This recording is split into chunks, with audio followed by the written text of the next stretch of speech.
Terima kasih saudara, kembali kita dalam Serambi Topik dan seperti biasa kita akan membahas headline di Harian Serambi Indonesia. Informasi penting hari ini di Harian Serambi Indonesia ada 3 kejadian yang merenggut nyawa. Satu kejadian tabrakan merenggut 3 nyawa, satu lagi merenggut 1 nyawa dan kemudian juga kejadian yang memilukan warga Lung disambar petir, 1 orang tewas.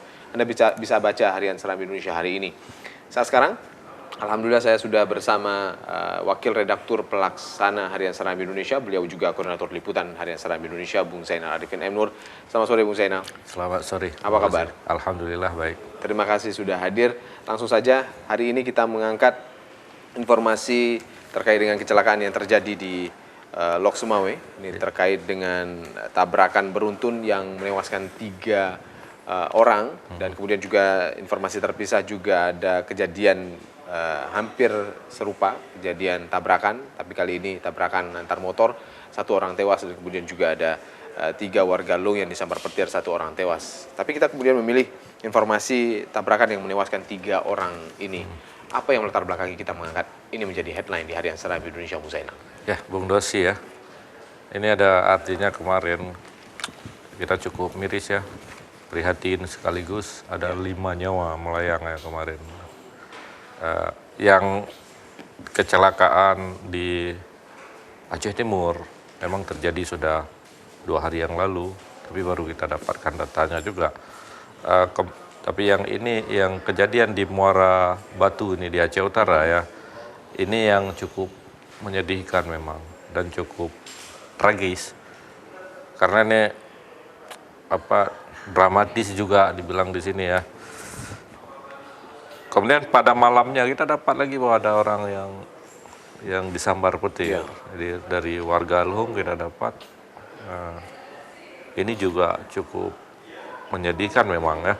Karena mereka mengatakan bahwa di Lung ini juga bukan karena nggak pakai HP ya.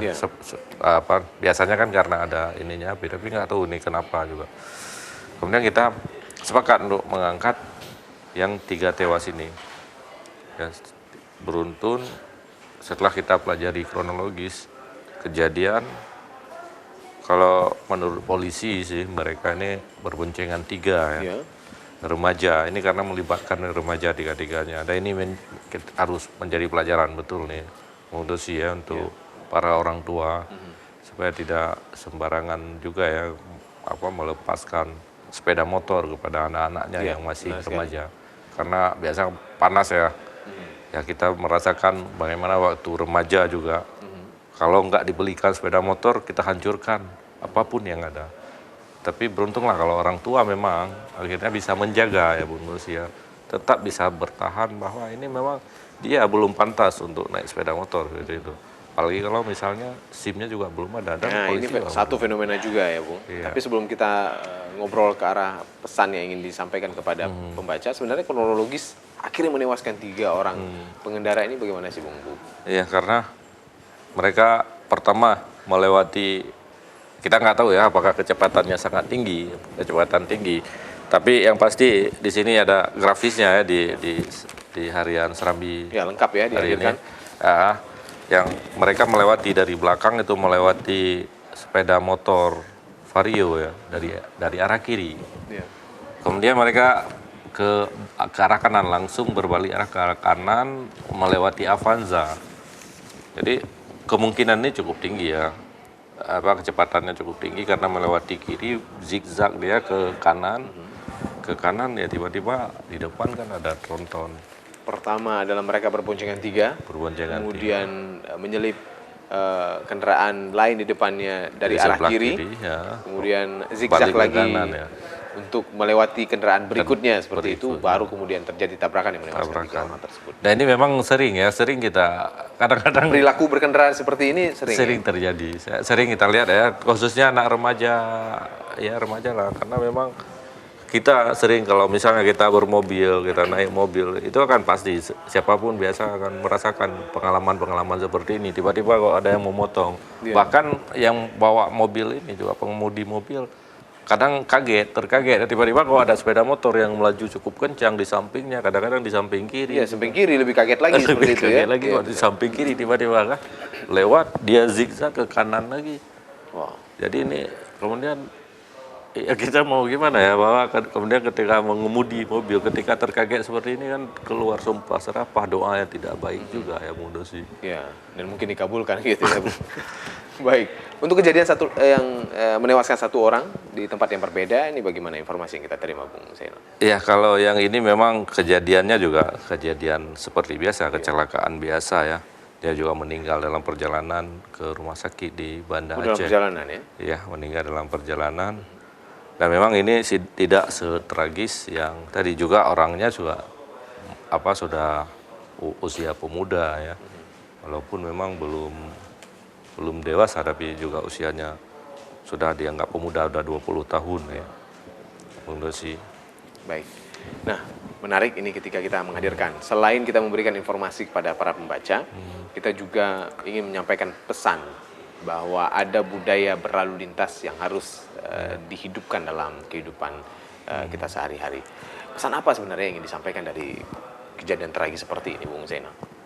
Iya, itulah pesan seperti tadi ya, bahwa kepada orang tua sebenarnya ini harus betul-betul. Ini memang peran orang tua yang paling besar di sini ya. Seperti juga sering dikatakan oleh polisi lalu lintas. Maka polisi lalu lintas juga sering melakukan sawa sikula, sawa warung kopi ya. Mereka menyampaikan pesan-pesan seperti ini sebenarnya ya. Kadang-kadang kita menganggap kenapa polisi bisa melakukan seperti itu ya.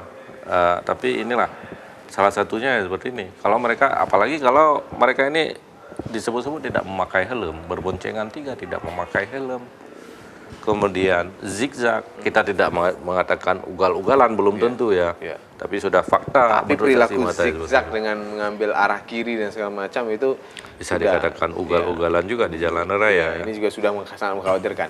Tapi kan sosialisasi sudah dilakukan oleh kepolisian, misalnya bekerja sama dengan pihak terkait seperti Jasara Harja, bahwa keselamatan nomor 1, saya pelopor keselamatan ini kan sudah sering dilakukan ya. Di Kota Banda Aceh sendiri ada polisi mepep seperti itu yang kemudian menginformasikan secara tegas bahwa budaya berlalu lintas ini harus menjadi budaya pribadi masing-masing. Tapi tetap saja terjadi ya. Sudah maksimal menurut Anda? Iya, memang tugasnya polisi ya seperti itu. Apakah maksimal? Kita melihat juga mungkin maksimal, tapi mereka juga boleh berhenti gitu kan. Karena pertumbuhan akan terus terjadi ya. Ini juga harus selalu jalan karena mereka akan ada pertumbuhan anak-anak. Kalau misalnya ini berhenti, tidak dilakukan, maka pasti ada generasi yang tumbuh kan, yang tidak tahu. Jadi atau mungkin banyak yang belum mendapatkan juga informasi, tapi ya namanya darah muda, kadang-kadang dia ambil kunci juga dari orang tua, sudah menahannya tapi dia ambil kunci, dia jalan. Jadi rasa euforia yang luar biasa ketika berkendaraan ini. Ya, polisi harus sering masuk lagi ya, mungkin lebih intens lagi masuk ke sekolah-sekolah mungkin untuk menyosialisasi ini ya dengan berbagai cara. Supaya ini memang generasi, kadang-kadang siapa tahu memang ini juga mereka calon gubernur ya nanti ke depan ya. Ya siapa tahu nanti juga calon hafiz juga. Calon hafiz juga di situ. Ini yang mengkhawatirkan. Dari sekian banyak informasi dari begitu banyak catatan kita terkait tabrakan-tabrakan ini, tentunya ini merupakan peristiwa yang sebenarnya tidak ingin kita beritakan, tapi apapun peristiwanya tetap akhirnya kita juga menginformasikan sebagai pesan ya, Bu. Terima kasih Bung Zainal atas perbincangannya hari ini di Serambi Topik. Dan saudara, demikian perbincangan kami bersama Wakil Redaktur Pelaksana kemudian Koordinator Liputan Harian Serambi Indonesia Bung Zainal Arifin M. Nur. Kita kembali ke studio.